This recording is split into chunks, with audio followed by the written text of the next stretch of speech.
ચોક્કસ એક હું તો તમને કહેવા માંગુ છું કે વિપક્ષને કોઈ પણ રીતે ટાર્ગેટ કરીને ફાસ્ટ ટ્રાયલ ચલાવીને સજા અપાવીને પોતાનું ધારાસભ્ય પદ છોડાવવાનું આ એક ષડયંત્ર કાવતરું હોય તેવું મને ચોક્કસ લાગે છે. કારણ કે આવી તો અસંખ્ય ઘટનાઓ બની ગઈ છે.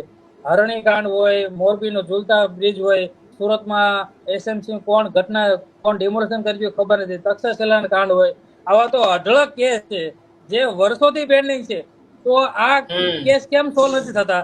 અને આ કેસની મારી પાસે સ્પેશિયલ સરકારી વકીલ રાખવામાં આવે છે. ગનથી ફાયરિંગ કર્યું હતું તે ક્યાંથી આવ્યું? હવે એમાં એવું કહે છે કે ચૈતર વસાવાના નવા બની રહેલા બાંધકામના ઘર આ ઘટના બની. તો બાંધકામના ઘરમાં કોઈ બંદૂક રાખતું હોય અને બંદૂક પછી રિકવર નથી થઈ, એટલે આ તમામ પુરાવા હજી સત્ય હજી બહાર આવ્યો નથી મને લાગે છે. અને કોર્ટને કદાચ આમાં ઇમ્પેજ રીતે ગેરમાર્ગે દોર્યું હોય એવું લાગે છે. કોર્ટે તો શું છે પુરાવાના આધીન જે આપ્યો છે, પણ હાઈકોર્ટ અને સુપ્રીમ કોર્ટ બાબતે શું કહે તે મહત્વની બાબત રહી. અચ્છા ચેતનભાઈ, તો આ જે ઘટના બની, જેમ કે ધારાસભ્ય પદ પણ જોખમમાં મુકાયું છે, આમ કહેવાય છે કે 2 વર્ષ કરતા વધારે સજા કોઈ પણ જનપ્રતિનિધિને થાય તો એનું ધારાસભ્ય પદ હોય કે સાંસદ પદ હોય તે રદ થઈ જાય છે. તો હવે કાયદાકીય રીતે હવે શું રસ્તાઓ ચૈતર વસાવા પાસે રહ્યા છે? જો હાઈકોર્ટમાંથી સ્ટે નહીં મળે તો પછી એ શું કરી શકે છે? જો હાઈકોર્ટમાં પહેલા એને પ્રાયોરિટી હોય છે, કોઈ પણ ડિસ્ટ્રિક્ટ કોર્ટે કોઈ પણ ચુકાદો આપ્યો હોય તો એ સજા કાયમી નથી હોતી. કોઈ પણ આરોપી હોય તેને અપીલમાં જવાનો હક અને અધિકાર દરેક માટે હોય છે. તો હાઈકોર્ટ જે કરશે, અને જો 6 મહિનાની અંદર જો એનો સ્ટે મંજૂર થશે તો તેનું પદ છે તે જળવાઈ રહેશે.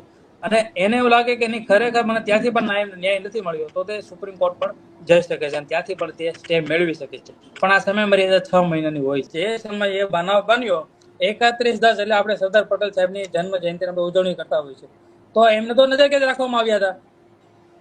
તો આ બનાવ કઈ રીતે બન્યો, આવા પણ એક વાત ચાલી રહી છે. તો ખરેખર આમાં તમામ ખરેખર સત્ય હકીકત જયારે બહાર આવશે ત્યારે ખબર પડશે.